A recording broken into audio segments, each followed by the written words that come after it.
I can't tell you how honored I feel to be a speaker at this inaugural chapter of your organization. A particular thanks to Vinod Shah for his patience and persistence. The only thing that I would change next time would be I need a map of the old post road. The post road has a lot of ins and outs that a stranger from Cleveland was not familiar with. So it was a kind of an adventure. I don't think there's been a time that I've ever had as an intro to my presentation such a beautiful dancer. Thank you.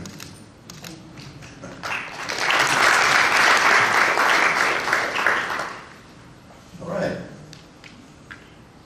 Now, a couple of things I want to correct. And that is, I'm not a cardiologist. I had a career as a general surgeon at the Cleveland Clinic, but halfway through my career, I got intrigued by nutrition and the health benefits that could come from that. So although I'm not a cardiologist, I do not direct the cardiovascular program at the Cleveland Clinic. That's an entirely different division. I work at the Cleveland Clinic Wellness Institute, where I do direct the cardiovascular disease prevention and reversal program. So, with that understood, let's dive in to see if we can't share with you some of my research and clinical strategies for eliminating cardiovascular disease, a leading killer of women and men in Western civilization. Now, it's really almost a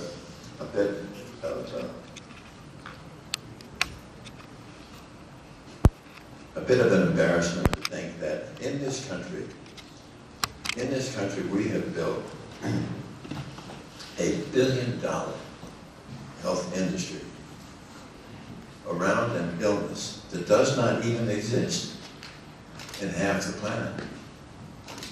So we can probably do a lot better. It's really fascinating to think that even today, the amount of nutrition that is taught to physicians in medical school is very, very meager, very modest.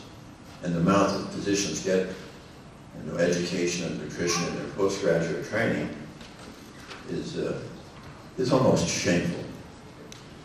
Now, the thing that's really quite striking, suppose that I was to take my credentials in, let's say, cardiovascular surgery. Suppose a cardiovascular surgeon were to hang out their shingle, either in Okinawa, rural China, the Papua Highlands, Central Africa, or the Tarahumara Indians in northern Mexico. Forget it. You better plan on selling pencils. You're not going to have any business there. They don't have cardiovascular disease. Why? Because they all thrive on whole food, plant-based nutrition, without oil. Okay.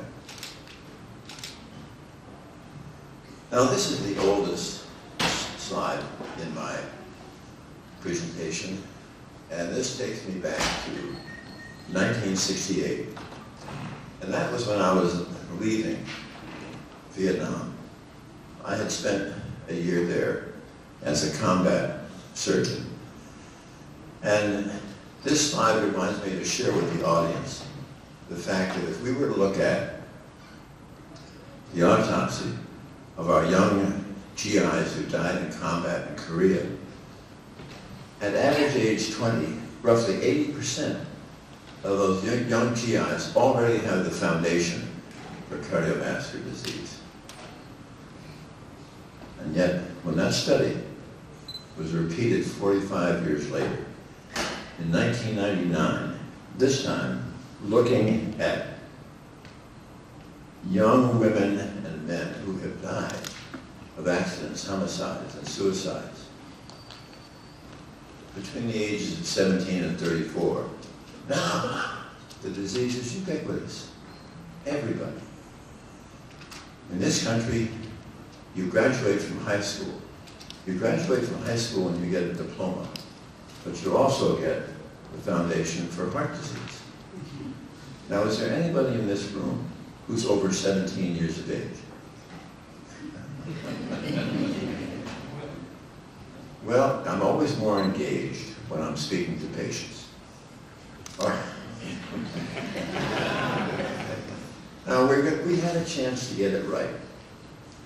We had a chance to get it absolutely right in World War II. In World War II, the Axis powers of Germany overran the Low Countries of Holland and Belgium. At the same time, they occupied Denmark and Norway. Characteristically, the Germans took away their livestock for their troops. Their cattle, their sheep, their goats, their pigs, their chickens, their turkeys. Gone. Suddenly, these Western European nations were now plant-based. And it was interesting that Doctors Strom and Jansen, in 1951, looking at the results in Norway during this period of deaths from heart attack and stroke. And this is where I wish I had a pointer, but let's be creative here. If I can get you to look at the left, you'll notice in 1927, the deaths in Norway from heart attack and stroke in 1927 were going up. 1930, they were going up. 1935, they were going up.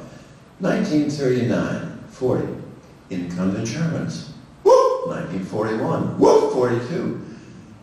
Suddenly these deaths were decreasing. Who knew these Germans were these great public health educators? But look what happened in 1945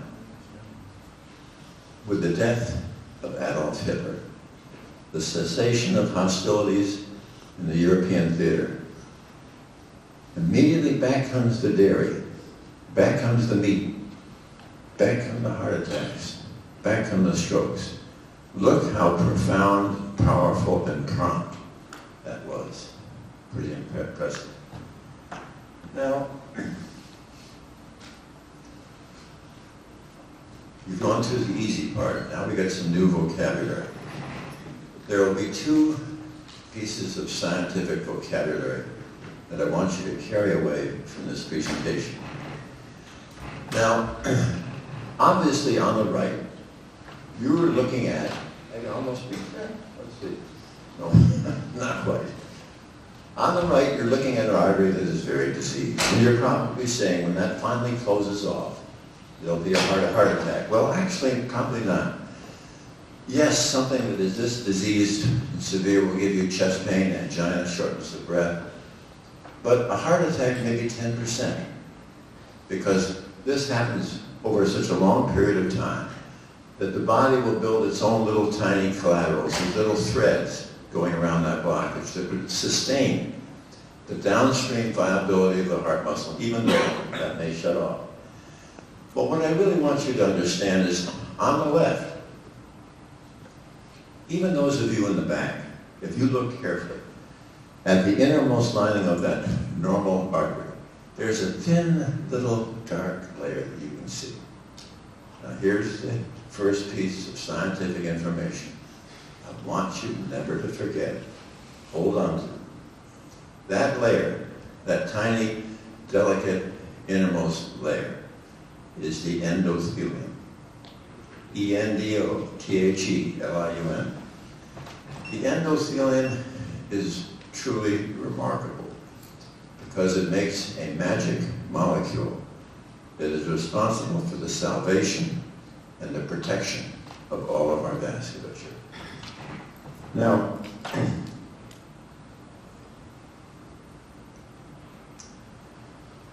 the first thing that happens when you're eating your milkshake, your pizza, your cheeseburger, things get sticky. All these cellular elements get sticky. Your endothelium gets sticky. Your white cells get sticky. Your cholesterol, LDL, gets sticky. Platelets get sticky. All right? Now, this is the one you've all been waiting for. But let's again make sense. I wish I had the pointer, but let's do this.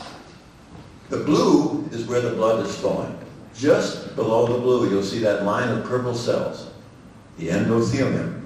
They are the ones that separate the wall of the artery from the flowing blood. So let's go way over to the left, up high in the blue.